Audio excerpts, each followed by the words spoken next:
గత 8 ఏళ్లుగా భారతదేశం మొత్తం ఇలాంటి సంఘటనలు ఎన్ని జరిగాయో మెన్షన్ చేశాడు. నాకు తెలిసి జంగయ్య తన కోసం పోరాటం లేదు, మన కోసం పోరాడుతున్నాడు. జంగయ్య చెప్పింది నిజమేరా, మన ఊర్లో కూడా మస్తు జరుగుతుంటాయి, కానీ బయటికి రావంతే. మీరు మాట్లాడిన దానికి చాలా మంది జనాలు సపోర్ట్ చేస్తూ ముందుకొస్తున్నారు. మీరు ఎలా ఫీల్ అవుతున్నారు? కెమెరాలో చూసి చెప్పండి. సావుకు అర్థం ఉండాలి సార్. అనుమానంతో చంపుడేంది? ఈ మూఢనమ్మకాలు పోవాలి. మనం జరిగినట్టు ఇంకెవరికి జరగద్దు. ఇప్పటికే గిసుంటివి మస్తు జరిగినాయి. ఆ సావులన్నిటికీ సమాధానం కావాలి, న్యాయం కావాలి.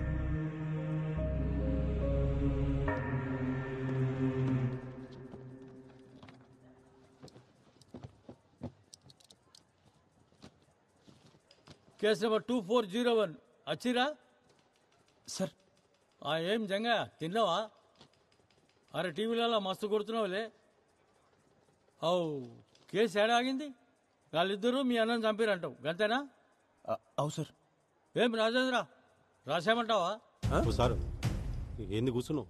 అదేందో చూడు. అట్లా ఎట్లా రాస్తారు సార్? మా వాళ్ళకు కుమరయ్య ఎట్లుంటాడో ఏమో తెలియదు.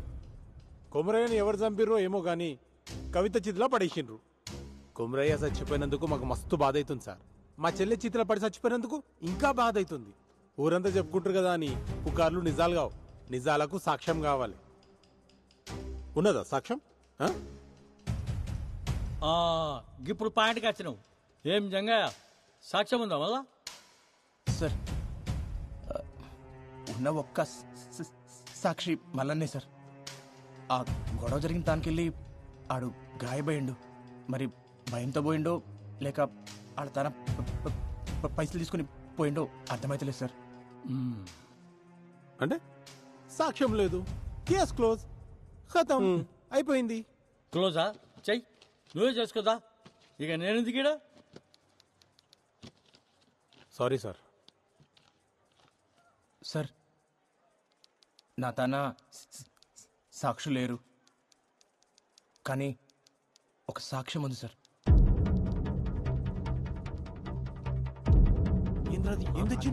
నీకు తెలవాలి.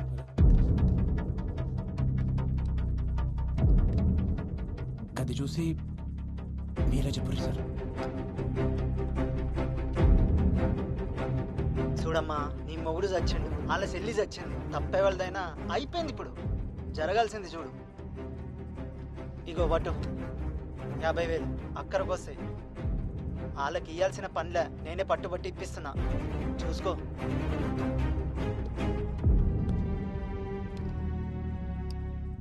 ఏం రాజేంద్ర, ఏంది ఏం చెప్తావు?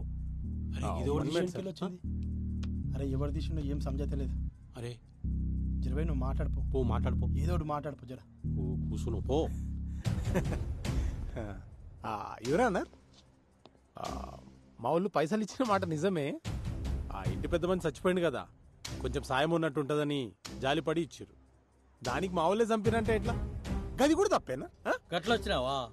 గా పైసలు ఇచ్చిన సంగతి ముంగట చెప్పారు. ముంగటనే సెటిల్మెంట్ చేసుకుంటారు, ఆ తర్వాత మా తానికి వస్తారు.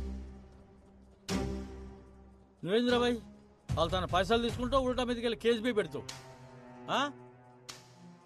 ఈ పంచాయతీకి ఇట్లా తేలదు కానీ ఈ కేసు ఇన్వెస్టిగేట్ చేయడానికి ఒక కమిటీ వేస్తా.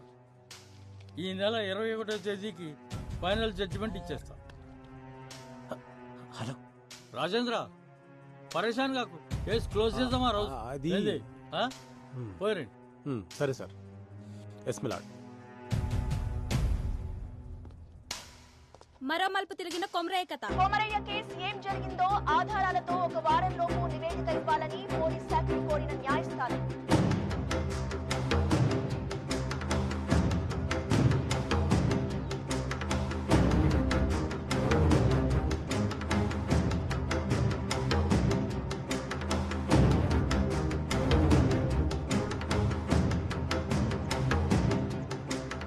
ఊరంతా కొమరయ్య వైపే ఉంది. కవిత వాళ్ళ అన్నను శిక్షించాలని అంటున్న ఊరి జనం.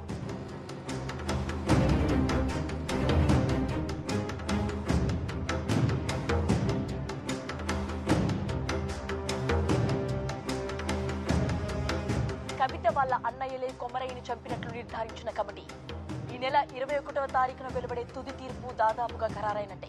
కొమరయ్య చావుకు న్యాయం జరుగుతుందని ఆ ఊరు ప్రజలందరూ ఎదురు చూస్తున్నారు.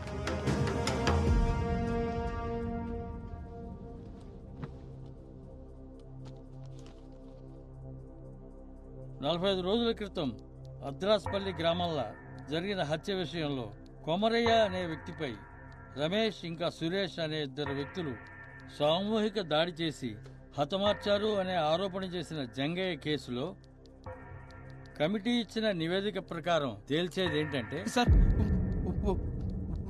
ఒక్క నిమిషం. మీ తీర్పు చెప్పే ముందరా నాదొక్క మాట సార్. అరే మళ్ళేంది ఇప్పుడు? నేను ఈ కేసు వెనక్కి తీసుకుంటున్నాను సార్.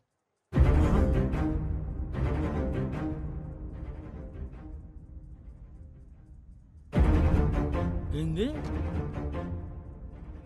అవు సార్, నేను ఈ కేసు వెనక్కి తీసుకుంటున్నా. నా కాళ్ళ మీద కోపం లేదు సార్. ఇప్పుడు వాళ్ళకి శిక్ష పడినా మా అన్న అయితే తిరిగి రాడు సార్. ఇంకో కుటుంబం రోడ్డున పడుతుంది గంతే.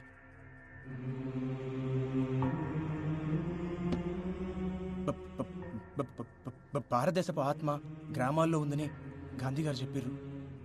కానీ మన గ్రామాల్లో ఉన్నది మూఢనమ్మకాలు, పిచ్చి పద్ధతులు ఉండాలి సార్. కానీ అవి ప్యానల్ పొయ్యినికి కానీ తిని కాదు కదా సార్. ఒక మనిషి కోపానికి 10 మంది బలం తోడినంత మాత్రాన ఎవరినైనా చంపేస్తారా? ఊరంతా కలిసి ఒక్కడిని చంపుడేంది సార్? గిసంటి వాటికి కేసులు ఉండవు సార్. దొమ్మి కేసు కింద తీసిపడేస్తారు సార్. దయచేసి ఒక కొత్త చట్టం తీసుకురండి సార్. గొడవల కోసం గుంపులు పోగు చేయాలన్న ఆలోచన రానికే భయం వేసే చట్టం సార్. గిసంటి సావులు సాలు సార్. మా అన్నకి జరిగినట్టు ఇంకెవరికి జరగొద్దు సార్. కంతే.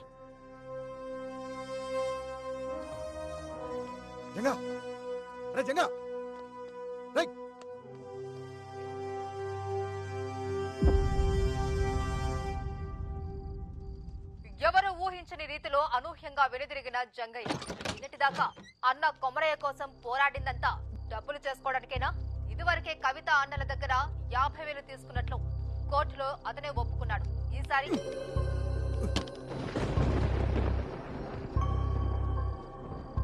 అన్నం చంపినోడు వదిలిపెట్ట నీకు శాతం అవుతుంది కానీ కంచె మిడిచిపెట్ట నీకు శాత కాదు.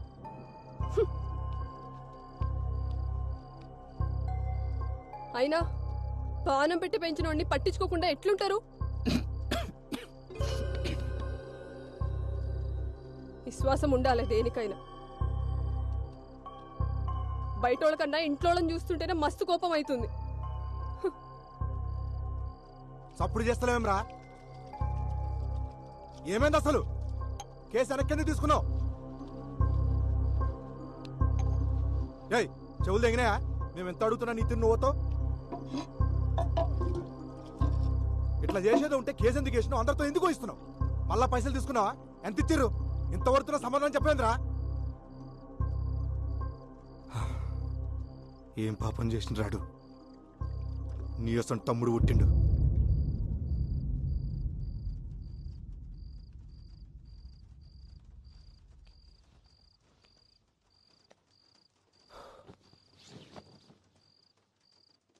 అంతా అన్నే చేసిండు.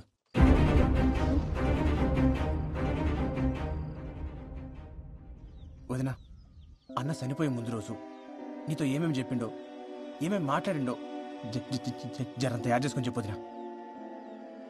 వదినా, నీకు యాదుకున్నంత వరకు ప్రతి చిన్న విషయం చెప్పు. ప్రతిదీ.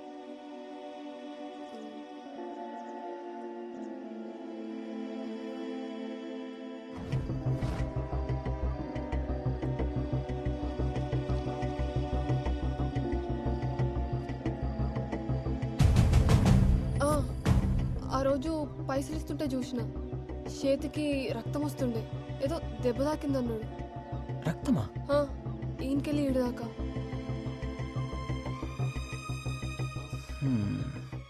రక్తం వచ్చుడేంది?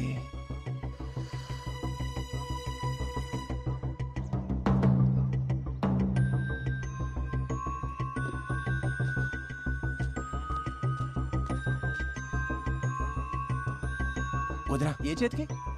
కుడి చేతికి.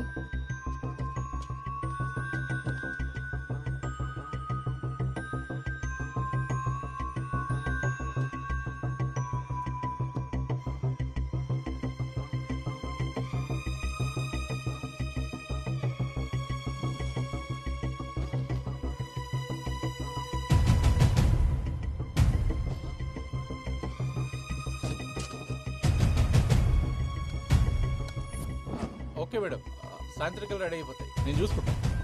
రే, ఏడకెళ్ళి తెచ్చినవరా? దూడ రక్తం ఇది. సరే, మళ్ళా కలుస్తా. సార్ సార్ వస్తున్నా సార్. దూడ రక్తమా?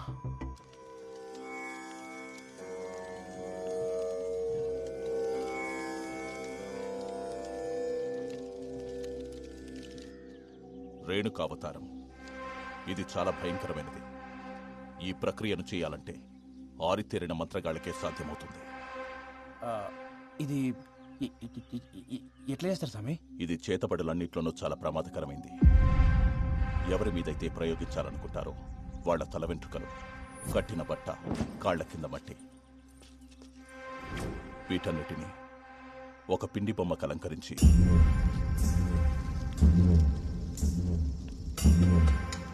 అప్పుడే పుట్టిన పసికందు బొడ్డుపేగుతో పాటు ఒక ప్రాణి కలేపరాన్ని మట్టిలో కలిపేస్తారు.